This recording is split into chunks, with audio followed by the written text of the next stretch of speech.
I'm Jennifer Tuttle, the chair of the Department of Theater and Speech at the City College of New York.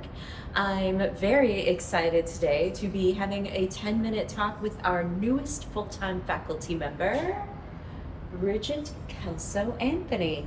Let's go in and meet her. So I'm here with Bridget Kelso Anthony. Bridget, can you tell us a little bit about your journey to CCNY? Oh, my journey began a decade ago when I approached Gene about teaching public speaking. And he told me, I don't know you. I have a ton of resumes of people who want to teach here. And he's like, I'll just throw yours on top. And I was like, wow, I'll never be able to teach there. And he called me like 2 weeks later. And so I've been teaching public speaking. And then gradually, as I became more familiar and I guess better at things, you guys started to let me teach acting. And then I applied for it, and I was supported and encouraged along the way to apply for the new full-time lecturer position. And that's why I'm here now. So, yeah. And can you tell us a little bit about your bio? What's your background in theater and in education? You know, I've always loved crossroads and the way that different things can intersect. So I started off as an actor, and then I was a playwright. I was in the emerging writers group at the Public Theater. I've been a performance coach down at the Public Theater as well. And my work at NYU, the Gallatin School of Individualized Study, was solo performance, directing, and playwriting.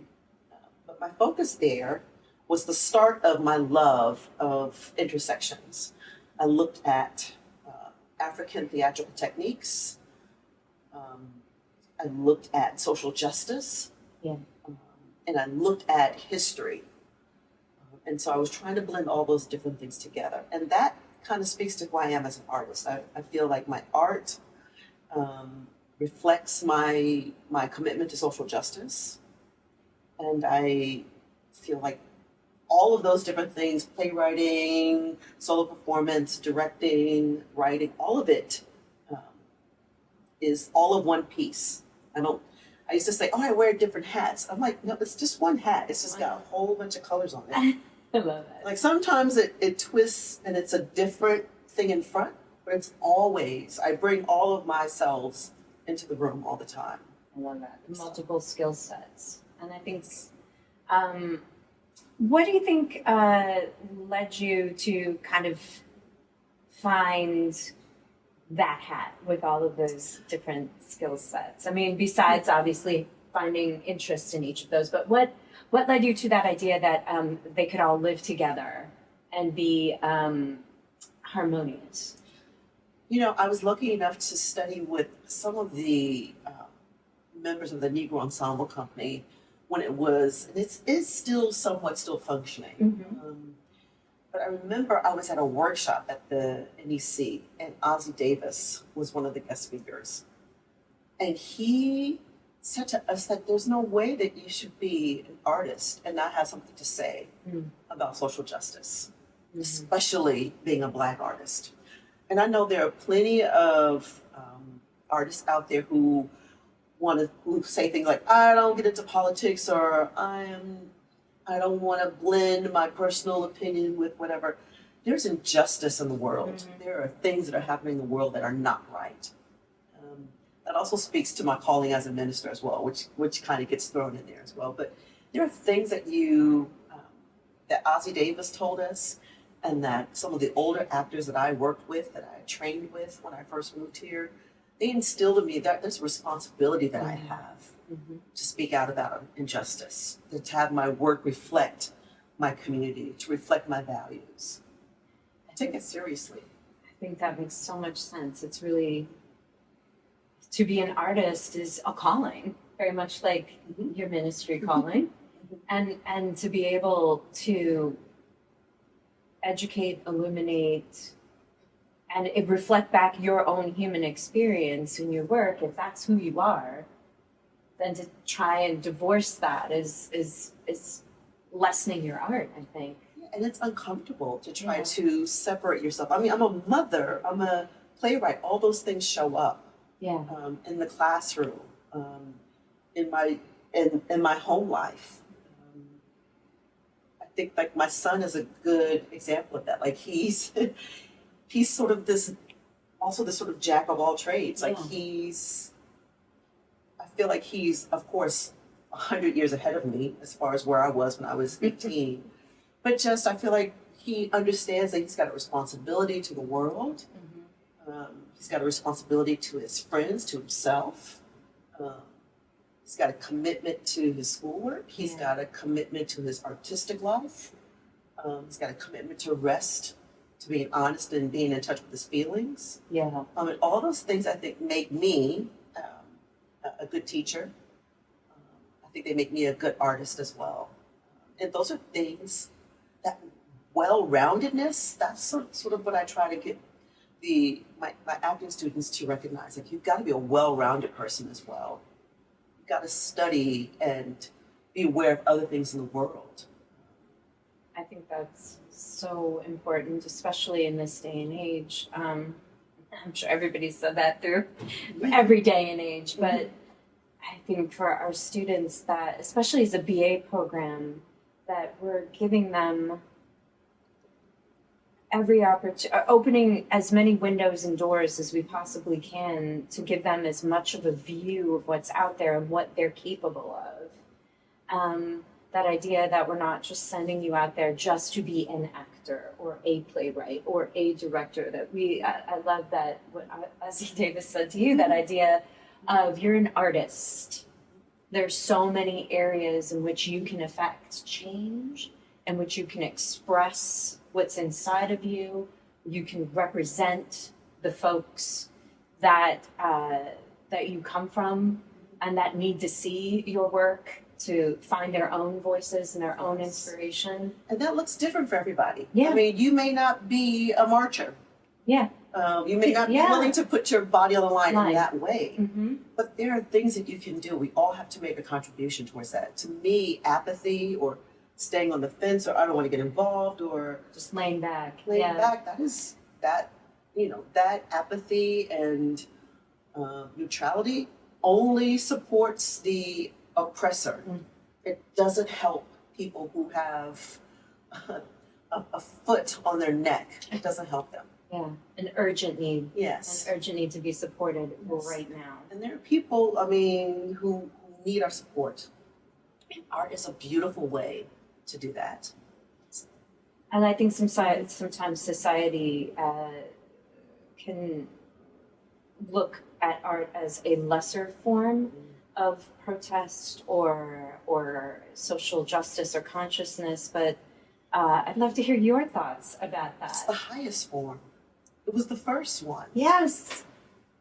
We were the first ones to advocate and to sort of speak out on issues. I mean, standing in front of an audience and allowing that two-way street, that catharsis, that replacement, that ability to see yourself, to reflect humanity back.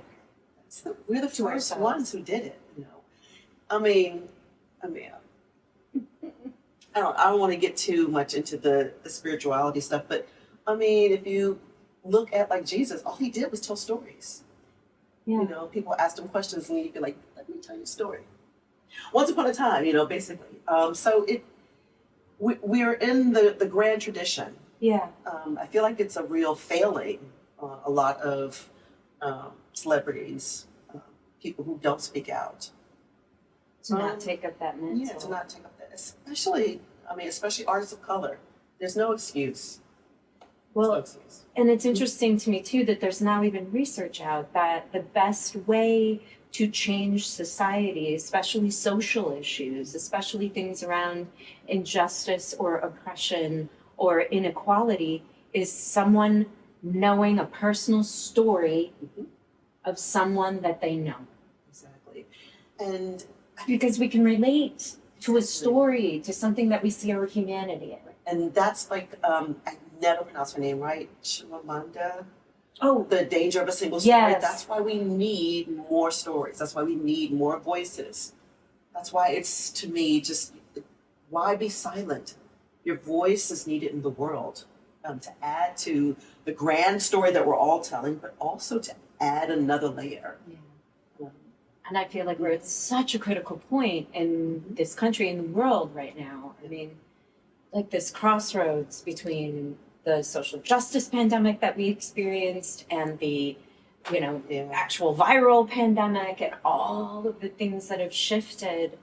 And that idea of engagement as we move back to what we hope is a society that is, again, not such a schism, because I think we spent so much time online just yelling at each other from these two corners, and this idea that engagement, it's not going to be facts, it's not going to be, and that's other research I've read too, like, you can bludgeon people with facts, but that does not reach their heart. It does not change. You got to change a heart to change a mind, It's going to be stories. It's going to be people's heartfelt I agree with that. engagement. And I also agree too with taking a harder line than we've seen in the past. Yeah. I think we're in the place we are now because we have been trying very hard to pull some people along with care and gentleness. And I think that art is a great way to say, actually, you need to get on board with this. My humanity, my identity, my sexuality, my gender expression is not leaving. Yeah. It's here to stay. And this is people's ability to be seen and valued that we're talking about. It's people's rights, not just their wishes. Exactly. It's not up for debate. No. People's humanity is not up for debate. It shouldn't be up for debate. It shouldn't be something that someone's discussing or trying to legislate. It's a human right. Yes, exactly. Well, I am so delighted, not just to be here speaking with you right now, but that you are here with all of your expertise and your talent and your time and your care and your skill set. And our students, I believe, are just so very lucky. And we are lucky because they are so wonderful too. So this is such a great, symbiotic, exciting moment at City College. I'm excited to be here. I just have to say this one thing too. I passed one of my favorites in the hallway, and she said, "Hey, how you doing?" I said, a little tired today. And she said, "Hang in there." She said, "We're rooting for you." What? Can I say her name? I should not say her name. She's not my favorite. I take that back. Everybody's our favorite at one point or This another. one girl, Delilah. Delilah. Yeah. And she's like, "We're rooting for you." And I felt like, oh, students sort of recognize I'm new, Yeah. and they're rooting for me. They're supporting me.